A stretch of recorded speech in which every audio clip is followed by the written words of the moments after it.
Today we'll be talking about the three measures of central tendency.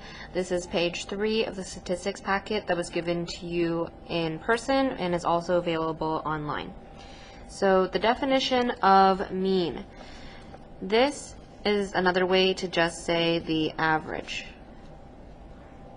So when you are asked to calculate the mean, it is the same thing as calculating the average. Another way to describe mean is if you were to take the amount that you have and distribute it evenly amongst each item or each person. So if you have these values, you want to add them up and then you want to divide them evenly. So another way to think about this is taking the amount that you have and dividing it evenly.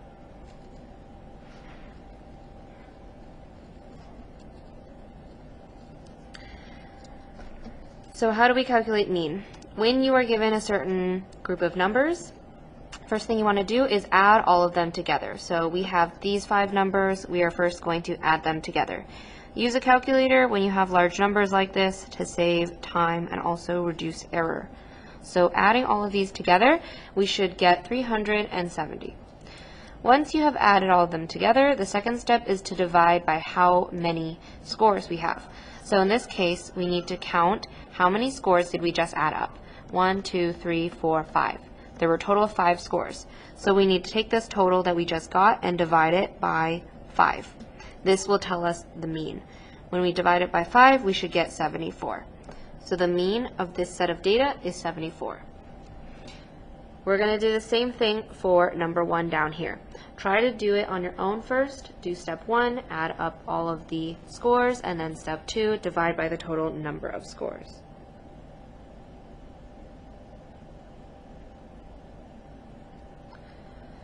If you did it correctly, we should have added up 72, 65, 93, 85, and 25. This is a total of 340. We divide it by 1, 2, 3, 4, 5. So we divide it by 5. And we should get 68 is the mean of these scores right here. Now, in step 2, in question 2, you are asked 5 kids finished bowling one game. The average score of the 5 kids was 82. What is the total? Now remember, to get the total, we had to take the total, we had to divide by the number that we had, and it gave us the average. This is our average. Now to go backwards and find the total, we would take the average, 82, multiply it by however many scores we had. So in this case, 5. So we multiply this times 5. Multiplying this will tell us that we had a total score of 410 when we add up all of the separate scores. Finally, if you are given the mean, you need to find a missing value. The first thing that we want to do is figure out the total. So just like how we found the total up here, take the mean, multiply it by the number of scores. So in this case, 1, 2, 3, 4, 5. So 6 times 5, this is our total, or the sum of all the scores. Then we just need to subtract it from these values. There's a few different ways to subtract it. You could either take 30 and subtract all of these numbers individually, or you could add up all the numbers first and then subtract it as one big sum. So you could also add up all these together, figure out that this equals 21, and then subtract 30 minus 21. Both of these things will do the same thing. So no matter if you subtract individually or subtract it all together, you should get 9. And 9 is our missing value right here. Now, you might be asked to find the mean or find the average from a table. So this is going to be a little bit different than when you find an average if you're just given the list of numbers. In a table, the values are organized based off of what we have. So let's say that we have age, and then however many people are this age. So we have 5 people that are 80, 9 people that are 85, 5 people that are 90, 6 people that are 95, and 9 people that are 100. In order to find the average age, so I want to know what is the average age, or what is our mean. Now you can add up 80 plus 80 plus 80 5 times, or we can use multiplication to make this a lot faster. So we would multiply the frequency. Over here, these numbers in this side of the table are the frequency, and over here are the ages, times the age for each of these. And then we would add all of them together.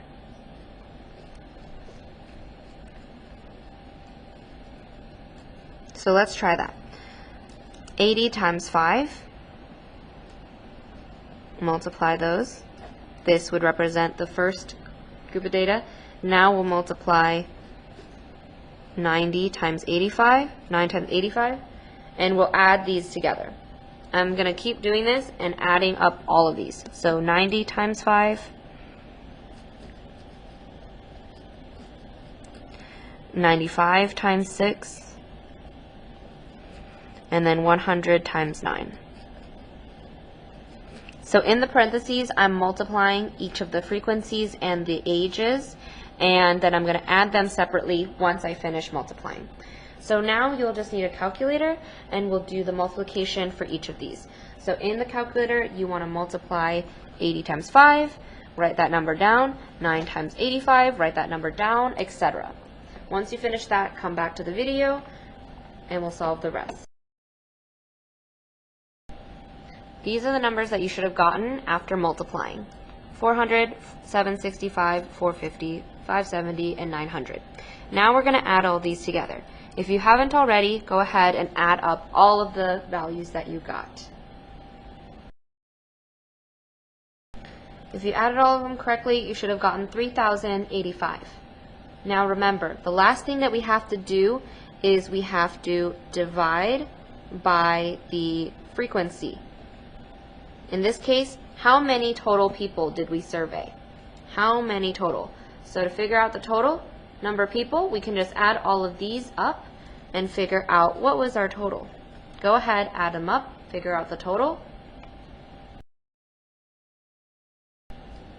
Our total was 34. So now we're going to take that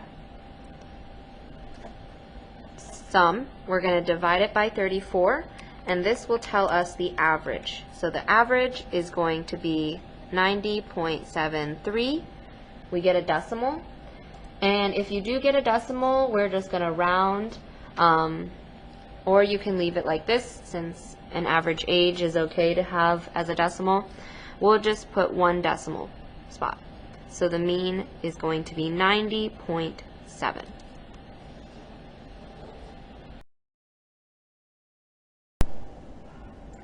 The median is another measure of central tendency.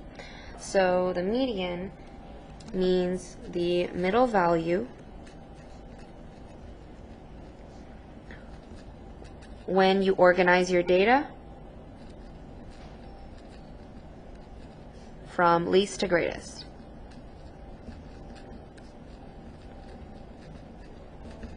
So here we have a list of our data. We need to first organize this from least to greatest. So the least is 65, so this is the smallest number, and then we'll go up from there. Then is 70, or actually 55, then 65, then 72, then 85, and then 93. So organize these from the smallest number to the biggest number. Next, we need to find the middle value. One way you can do this is just cross out the numbers. So cross out the number on the left and then the number on the right, and again left and right, and keep doing it until you're left with one number in the middle. So here our middle value is 72, and that is our median. So whatever the middle value is, we call that the median. Now let's take a look at another example. Do step 1 on your own and then try to see if you can figure out what the middle value is. Pause and then come back.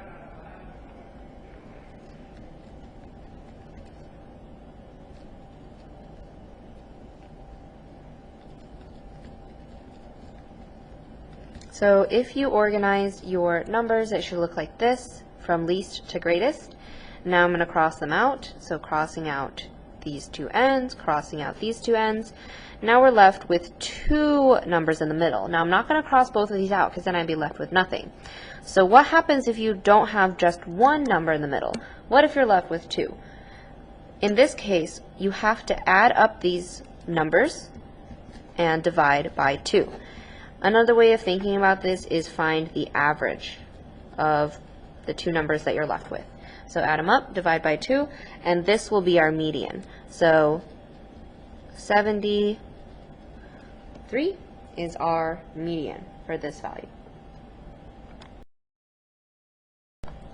Now let's talk about our last measure of central tendency, which is the mode. So mode can be written as which value or values appear the most or most frequently. So another way to think about this is mode is most often. What numbers appear most often? So we're going to take a look at our list here. It helps to sometimes organize them in order if you have a long list of numbers. Organizing them together helps you see which one shows up the most. Now looking at these test scores right here, we can see that 81 shows up 3 times. And so this is going to be our mode because it shows up the most. So the mode is 81 in this list. Take a look at this list. For example 2, see if you can spot the mode. So this one actually doesn't have a mode.